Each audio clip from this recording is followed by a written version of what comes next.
Hai sobat pencinta catur, terima kasih sudah klik video ini dan saya akan ajak kalian untuk mempelajari langkah terbaik dari legenda catur dunia yang mendapat julukan Magician from Riga. Siapa lagi kalau bukan Michal Tal. Teman-teman, yuk kita belajar langkah-langkah ajaib atau langkah kombinasi dari Michal Tal. Nah, buat teman-teman yang belum tahu, langkah kombinasi itu apa sih Bang dalam permainan catur? Langkah kombinasi itu artinya kalian korbankan nilai yang lebih rendah untuk mendapatkan nilai yang lebih tinggi, teman-teman. Contohnya, kalian korbankan pion untuk mendapat perwira kuda atau gajah. Atau lebih ekstrim lagi, kalian korbankan menteri untuk mendapatkan skakmat raja.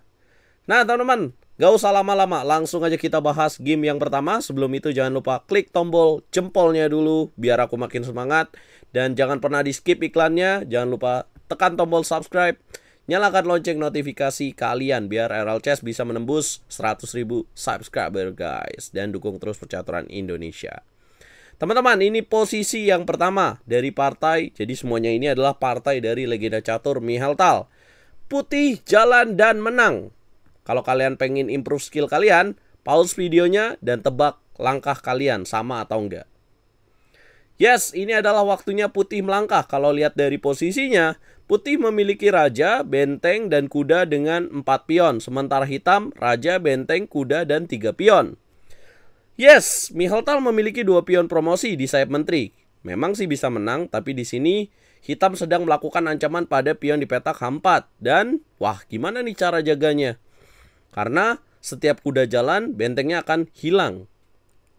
Nah, ternyata Michal Tal menemukan langkah terbaik, yaitu dengan jalan kuda ke petak D5.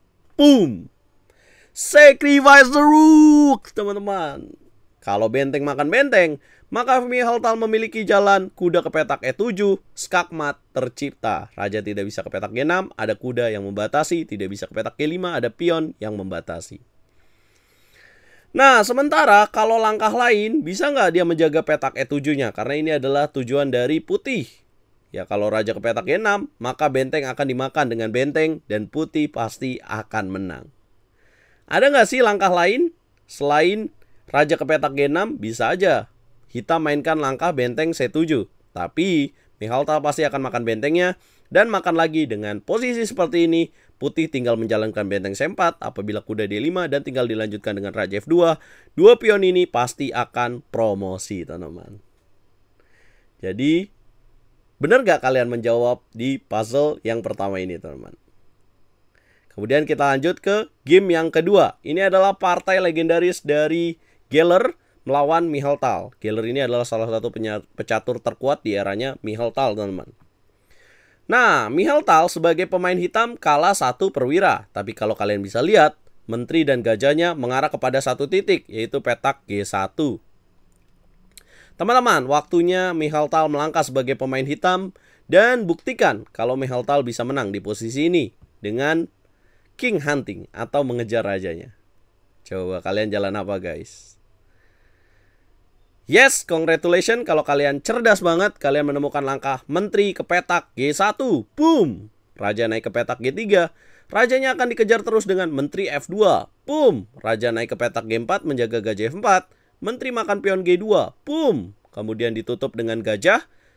Kemudian hitam akan mainkan langkah H5. Boom! Kalau dia mainkan langkah raja H4, ini nih yang agak membingungkan. Bisakah kalian tahu apa langkah terbaik hitam? Yes! Sacrifice the queen! Boom! Harus dimakan dan checkmate. Kalau dia nggak mau makan menteri, menterinya akan hilang. Gimana teman-teman? Cukup mencengangkan bukan langkah-langkah dari Michal Tal? Yes. Bang, tapi penasaran, kalau pada saat menteri G1 gimana kalau misalkan raja G3, menteri F2, kemudian balik lagi raja H2? Ya Michal Tal tinggal sikat gajah di petak F4, kemudian raja H1, kemudian lanjutkan menteri F1, raja ke petak H2. Kalian tahu gimana bikin skakmat dalam 8 langkah? Yes, lanjutkan dengan gajah dulu. Apabila raja H1, gajah F2, raja H2, skakmat. Maka keputusan terbaiknya adalah dengan raja naik ke petak G3. Kemudian dilanjutkan menteri F2, raja G4, dan bisa dilanjutkan dengan menteri F5 skak, raja mundur G3, Gajah F2 skak, raja dipaksa ke petak H2, menteri F4 skak, raja H1, dan menteri ke petak C1 mendapatkan setup, raja ke petak H2, dan boom, skak mat. Yes, pasti kalian penasaran juga. Emang nggak ada langkah lain? Kalau raja G3, kemudian menteri F2, raja G4, menteri ke petak G2, kenapa nggak raja H4? Maka ada jawaban, gajah ke petak F2. Boom, gajah tutup, tinggal sikat deh pakai menteri. Nah, kalau ada langkah lain nggak bang? Setelah menteri G2, kan tadi tutup gajah G3, kemudian H5. Kenapa nggak jalan raja G5 aja? Ya, maka ada jawaban. Menteri G3 skak, kemudian raja ke petak H6, dan tinggal mainkan gajah E3 skak mat. Harus dipukul pakai menteri. Menteri makan menteri. Masa nggak bisa menang sih Mehaltal? Kalian aja yang elo di bawah 2000 pasti bisa menang dengan posisi seperti ini, ya nggak? Nah, inilah yang akan terjadi teman-teman. Sementara tadi pada saat H5, raja H4, menteri M4 adalah langkah kombinasi. Paksaan harus dimakan. Kalau dia rajanya naik, menteri makan menteri, ya hitam akan menang. Nah, sementara kalau misalkan tadi jalan raja ke petak F4, gimana tuh bang? Maka ada jawaban gajah E5 skak, raja ke petak E3, maka akan dilanjutkan dengan menteri G3. Ya, sebenarnya ini masih bisa dilanjutkan, tidak skak mat, tapi dengan posisi ini pasti hitam akan menang, yaitu dengan menteri 4, raja ke petak D1, dan bisa menteri D3, raja ke petak G1 akan skakmat gajah G3, sementara kalau rajanya ke petak C1, maka akan dikejar terus dengan gajah F4, raja ke petak B2, menteri D2, raja ke petak A3, menteri A5, raja ke petak B2, kejar lagi dengan gajah 5. Kemudian kalau sekarang rajanya kabur dengan raja ke petak C2, menteri A2, ya habis ya. Dan dengan posisi seperti ini, ya akan kalah ujungnya, akan digoyang-goyang terus ya teman-teman. Menteri F1, raja petak F3, dikejar lagi dengan menteri F1, kemudian raja balik lagi E3, gajah F4. Ya kena nih lama-lama, raja D4, menteri F2, raja D3, menteri D2. Ya lama-lama kena. Yes. Nah, intinya itu adalah langkah terbaiknya. Kalian bener gak guys? Nah, coba kita ke posisi yang terakhir ya, yaitu di posisi yang ketiga. Nah, coba tebak langkah terbaiknya untuk putih. Gimana cara Mihaltal menang di posisi seperti ini? Congratulations, kalau kalian tahu jawabannya, yaitu dengan, ya kan kudanya sudah membuat posisi yang bagus ke petak G7, petak F8. Nah, pertukaran benteng harus dilakukan terlebih dahulu, kemudian hitam makan, dan akan dilanjutkan dengan langkah ajaib. Ini nih langkah krusialnya. Benteng F5, boom! Yes, kalau makan, maka putih akan menteri F5, boom! Raja ke petak H8, lanjutkan menteri ke petak H5, raja G8, menteri ke petak G6, raja ke petak H8, dan boom! Skakmat pada petak G7. Nah, kalau nggak mau dimakan gimana tuh bang? Kalau nggak mau makan petak F5-nya dengan benteng F5. Contoh, raja ke petak H8 aja bang. Maka dilanjutkan dengan menteri ke petak D2 dengan tujuan menteri H6. Apabila ditutup dengan jalan G5, maka dapatkan kuda di petak D5. Nah, kalau misalkan rajanya ke petak G8 gimana? Ya, ini lebih gampang lagi karena akan ada benteng F6. Boom!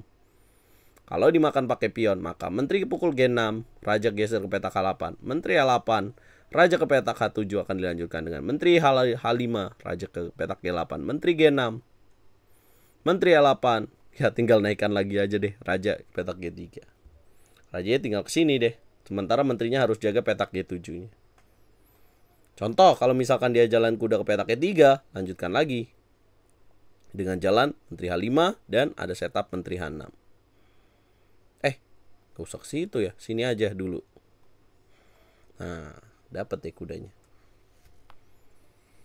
Nah, itulah yang akan terjadi. Jadi langkah benteng F5-nya adalah langkah yang sangat-sangat killer move. Kira-kira ada jawaban lain gak guys? Kalau misalkan benteng F5 dia jawabannya lain. Contoh kuda ke petak E3. Yang gak bisa juga ada benteng H5. Ini open skak. Raja mundur dan skakmat. Kemungkinan terbaiknya sih langkah tadi ya, yaitu dengan langkah raja ke petak G8. Ya. Tapi akan ada jawaban benteng F6 ini tadi. Dan putih akan menang. Nah teman-teman, selamat buat kalian yang bisa menebak langkah-langkah terbaik dari Mihaltal. Berarti kalian punya kemampuan yang cukup bagus dalam momen kalkulasi yang tajam. Dan gimana cara kalian untuk meningkatkan buat kalian yang aduh aku salah mulu bang, ya kalian harus pelan-pelan. Karena ya untuk menjawab puzzle ini butuh kalkulasi lebih dari satu langkah. Kalau kalian masih satu langkah ya itu masalahnya guys. Jadi jangan lupa belajar terus di channel RL Chess. Nanti kita akan upload lagi video untuk pembelajaran kalian, untuk improve kalian. Dan jangan lupa nanti malam kita nobar lanjutan turnamen video kandidat ya, karena besok libur guys. Jangan lupa jam 1.30 dini hari nanti. Jangan lupa follow sosial mediaku dan gabung ke RL Chess Academy online course teman-teman. Jangan lupa bantu video ini berkembang dengan cara like, share, komen, dan subscribe. Dan jangan lupa jangan di skip iklannya guys.